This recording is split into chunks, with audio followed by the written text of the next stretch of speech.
Hello, my friends. Welcome, welcome. Just so happy to see your faces. Oh, I like that too. That's a whole other greeting.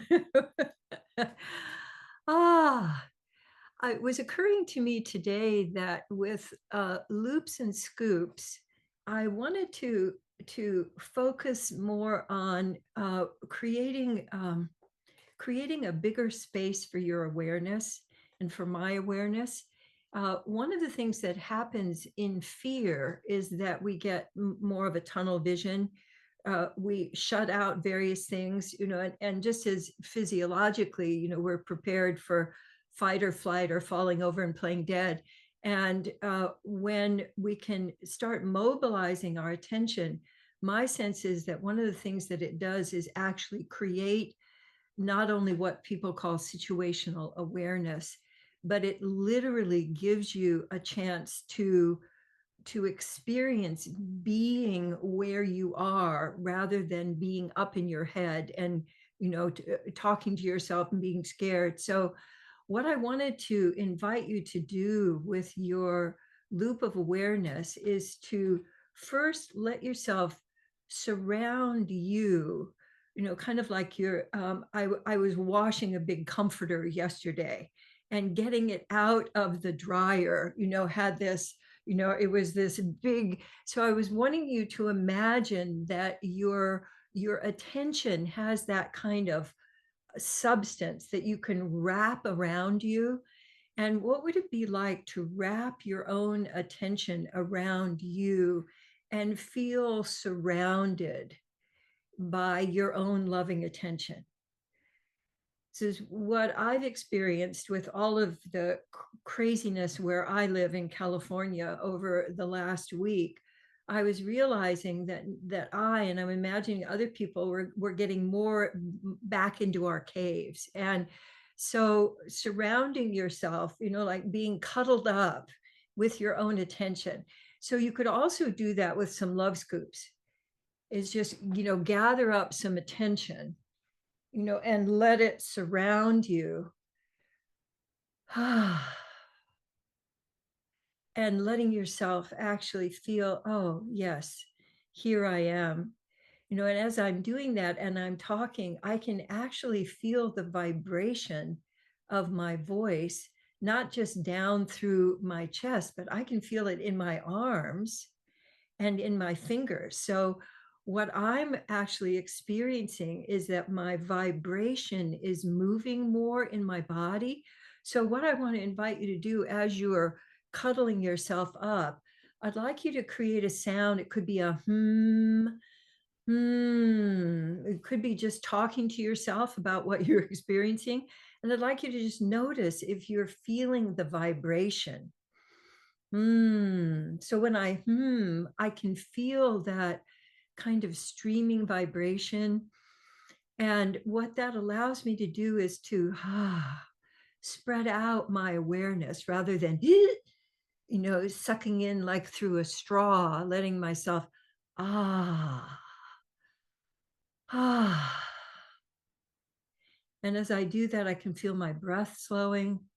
But the main thing that I'm really after today is being able to use our attention. I was also just thinking about finger painting. I went to the kind of graduate school where in one of our classes we started by everybody finger painting. It was so much fun. We had these big I hadn't done that since I was a kid. And and so getting all mushy, but the swirling, yeah. So the swirling and the painting of attention on you, the playing with swirls so that you're not linear. What also tends to happen in fear is that we get just more linear. So letting yourself play with the yumminess of letting your attention flow over you and the sound of your and then just pause for a moment and let yourself notice your body and notice if you've created more space for yourself, if you have more body sensations that allow you to feel here. One of the things I notice is that I can feel my feet more, and I can feel my pelvis. And I also am beginning to feel the vibration moving down my back, which is also really cool because we mostly are front centered. And so give a little bit of attention, like gather up some attention and give it to your back or to your sacrum. So that your touch to yourself can awaken so much different than when I'm just thinking about how I'm feeling in a certain area. But when I actually touch, I go, oh, I have some soft places and there's a little hard place. And oh, I thought that this was really rough and it feels very soft. So it interrupts my thoughts about my body and gives me a direct experience. So I'd like you to now add in letting your attention go to the sides of you. So as you can be facing forward and let your attention go to the sides of you. So we also think of our attention as being exclusively through our eyes, but you can sense out to the sides of you, like how do you feel more space on the left of you or more space on the right of you? And as I've developed my loop of awareness, one thing that's happened is that I can be aware, like I'm driving down the street and I can be aware of what's going on the sides of me without moving my eyes. And that's been incredibly valuable, to keep me safe, but also to anticipate there's a lot of craziness going on right now. And so your situational awareness, well, rather than coming from fear, coming from noticing, from breathing, from creating space. And I also find that when I create space for me, it creates space for other people around me. Because I'm open, I'm available. And so letting that, how is it that you can let yourself be aware of the space around you, that this is your space?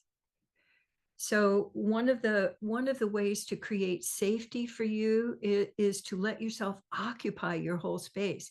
And your whole space is your reach space.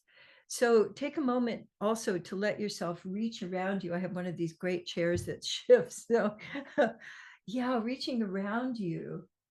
And what I'm aware of is the space that's just behind me to my right. There was a little kind of, ooh, when I reached over there, I felt like a little wisp of fear there. And I thought, oh, that's the area where I don't have as much awareness. And so I have a little bit of what's coming at me from this area.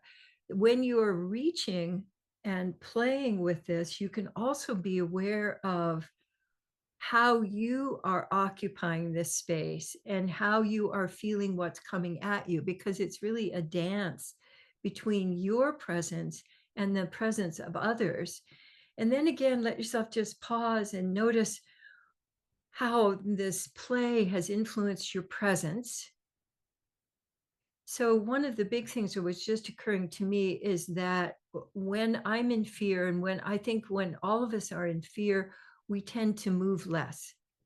And so when you just let yourself move and breathe and shift your attention, you can create presence even in the middle of something that feels, scary or threatening to you. Yes. And you can also acknowledge, oh, I just felt a little wispy of fear. I felt or I just fleed out. And then you can return your attention to you by acknowledging where it's going. And then one great source of nourishment is letting yourself shift and connect with others. And we'll be playing with that a little bit more later. But the move of shifting your attention is not just to notice who's there, it's to connect and to receive that nourishment of connection. And so I want you to also then let your attention shift, noticing if there's somebody on the call that you don't know, and letting your attention go. And now you can let your attention swirl around them like that little comforter that you experienced. You can send that out to others. And that softness of connection of I'm here and I notice you, and then I notice me. That connection is a basic, essential source of nourishment for us that we tend not, like if you're going into your cave more, you're going to really be missing that nourishment of connection. And that's something that you can do over Zoom. You can do it in person. You can do it across the world by letting yourself. So think of somebody that you know that's not on this call and that is not, currently where you reside, and let your attention, that big comforting blanket of attention, let yourself toss that to them, and imagine it swirling around them and holding them, and then bringing it back to you. And for me, just doing that, I was thinking of a dear longtime friend of mine, and I'm going to check with her later and see if, were you feeling like a more of a, or did you think of me this morning? Because I have found that my attention actually registers. People feel it, and it's a gift that we can give to each other. So like if there are any of you that are especially wanting some attention this morning, would you go like this so that we can give you some attention? Okay, beautiful, beautiful. So we've got some hands going. Oh, well, some hands are really going. Great. So letting yourself, I was just thinking about blowing kisses. So I'm going to blow kisses to you. And then let yourself blow kisses to you. And you can place kisses on various places, because we can have real boo-boos and we can also have psychic boo-boos. And so giving yourself little kisses.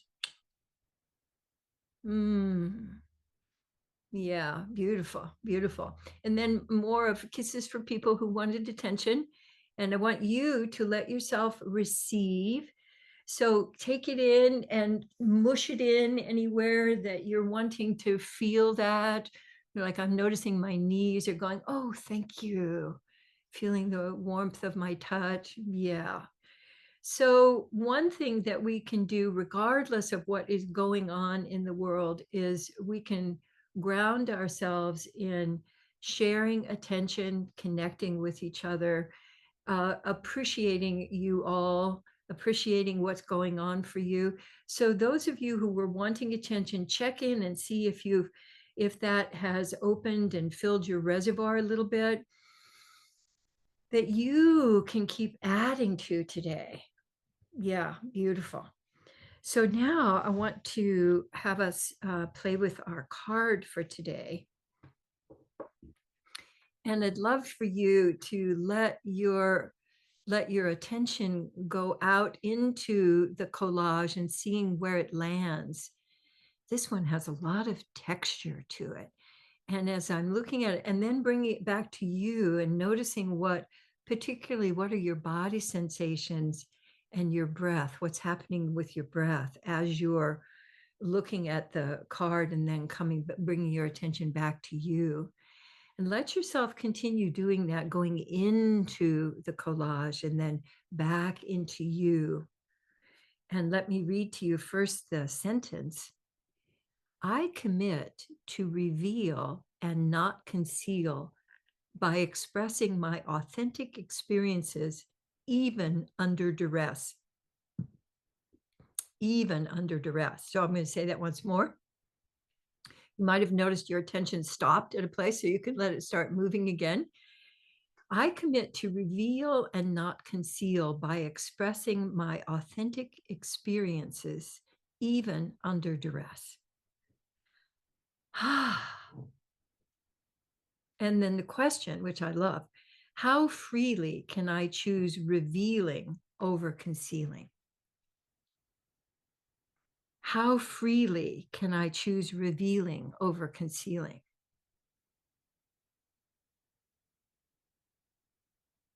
And for me, this card is, I think, a portal. The authenticity and the willingness to reveal was the choice that made the most difference for me in my early relationship with Gay, and the choice to reveal rather than conceal, I think, is a key to having your life work smoothly and openly rather than getting into lots of uh, cul-de-sacs uh, and uh, dramas with each other. Let's come on back to the big group for a moment. And because I want to say a little bit more, like sometimes I say, this is the most important. And no, no, no, this is the most important. No. But what I always come back to is that authenticity, the revealing, opens the pathway to discovery. So when people conceal, if you look at any drama, whether it's a drama in your life or it's a drama in the movies or on television, it's always about concealing. And at the root of all dramas is some secret, something that's been concealed. And then the resolution of the drama is that it eventually gets revealed. Sometimes it gets dragged out of people. Sometimes there's just all of this. And then the resolution is, oh, that's what was happening. Yeah. So, and one of the things that has happened for me in my life is that as I've committed to revealing is that all the drama has basically disappeared. I don't have any drama because I don't have any concealing. And so one of the things you can do is look at, if you got a drama going on right now, there's some kind of a drama, some kind of take a look at what have I not yet revealed. So it's not revealing necessarily to another person. The first thing is revealing to you. So what's going on in you that you've been concealing from yourself? So those almost always come with some kind of body symptoms. So if you have some kind of ongoing body symptom, I invite you this week to really just wonder about what's wanting to be revealed here. And it might be something really simple, just like, ouch, or, I wanted that and I didn't get it. It's something happened that you then stuffed rather than revealing to yourself. And then if you're willing with others to say what's so. And what I found, and Jody has actually reminded me of this several times, is that I've said, if you say what's so, the next thing appears. And I've found that it just seems so simple and it's just so, how can that possibly? But even with something really practical, like I just had my phone and I don't know where I put my phone. And then there's my phone.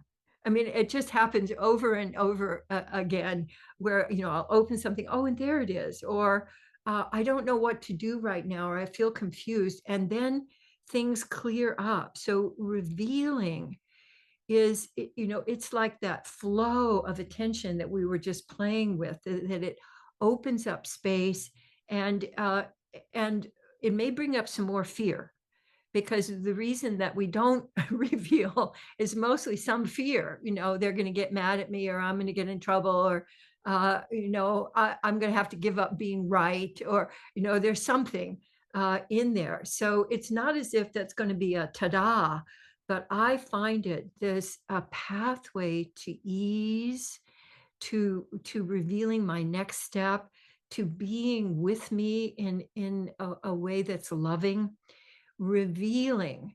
I've seen people have dramas that have gone on for decades, like in partnership, that have gotten cleared up with the reveal. And like, oh, that's what was going on. And then all of these dominoes fall, and you have a sense of connection to life and connection to the other. So I find this to be just incredibly valuable.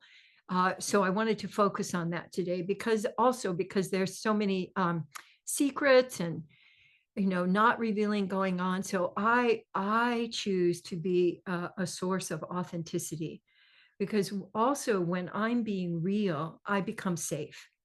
So if I'm not holding anything, I'm not holding anything in, I'm a source of safety for others to reveal what's going on for them. And then that, that sense of connection and intimacy really can sustain us through all of the stuff that's going on right now. So um, let me now turn to our Presence Connect play. And for any of you who might be new, we do these three things on our Love in Actions because I just like to pack everything in on Mondays to help us have resources for the week. So we do a card and we do the flow of attention. And now we're going to do Presence Connect play. So I love this. So again, I just pushed this. And so here's what came up. So for presence, notice you, your breath and your sensations, and then notice others and the room. So this is a form of loop of awareness. And so noticing breath and body sensations are so powerful to locate you and give you a sense of your own presence just immediately. So if you notice your breath and your body sensations right now, just notice the space and the grounding that provides. Like, oh, here I am. And then let yourself notice. So what we have been doing is noticing others, noticing the room, and then noticing back to you. That creates presence. And then in presence, other people can show up. You can show up for yourself. You can notice what's going on. So this is actually a way of creating that authenticity that we were just talking about. Connect, reflect feelings. So what we mean by that is in our connections with others, what generally gets dropped out is a recognition that we are actually feeling beings. We have feelings flowing all the time. And I can remember when I was doing corporate work, the ethic in back then was that you don't bring your feelings to work. You got to leave your feelings at home, for God's sakes. We're in a corporate setting here.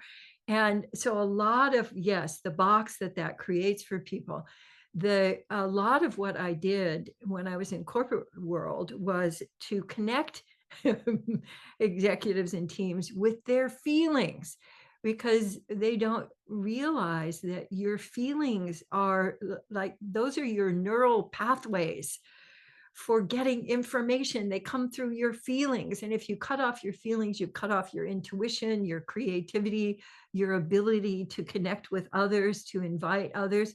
So what I found is that I don't have to say, if I'm letting myself experience, like, oh, when I tune into you, oh, I just felt some sadness. And I let myself experience that. I'm I am reflecting your feelings without going, oh, feeling sad today, are we? In a way that might be, when I was little, because I've always been able to see what's going on for people, but I learned very quickly that if I would say what I would say, I got in a lot of trouble. So yes, so I will share if I'm noticing, I know the person, or we've connected, but my actual just reflecting and like noticing what's going on for the other is such a gift, not only to them but to you and to the connection. That if I'm experiencing you as a wholeness, and that is, you've got feelings going on, you have all this going on, as do I, and here we are together just flowing in our feelings. It opens up this very deep level of trust. And so when I go into a room, even before I say anything, I'm noticing, I'm doing a loop of awareness, but what I'm actually tuning into is what are the feeling flows, and what's the energy flow going on today. And that was actually one of the great joys when Gay and I met in January of 1980 in a class that he was teaching at my graduate school. He was looking around the circle, and I could see that he was checking out people's energy. And so, it was the first time I'd ever seen anybody else doing that. And so having that grounding before I even met Gay, I knew that that he had that ability to reflect other people's feelings. And so so when he came and we connected, that was one of the things that we recognized, is that, you know, he could see that I could see that he could see, and there was this just this flow of what's actually going on behind how, you know, people keep themselves, you know, in their own little containers. So as you're willing to open up to connection, all kinds of adventures can develop for you. Ooh, and then play is mirror the other with your body. And I realized that that is something that I do at a very subtle level. Like I don't, you know, because if I'm mirroring somebody, they could receive that as mimicking. But I do it, you can do it internally, you can do it just very subtly.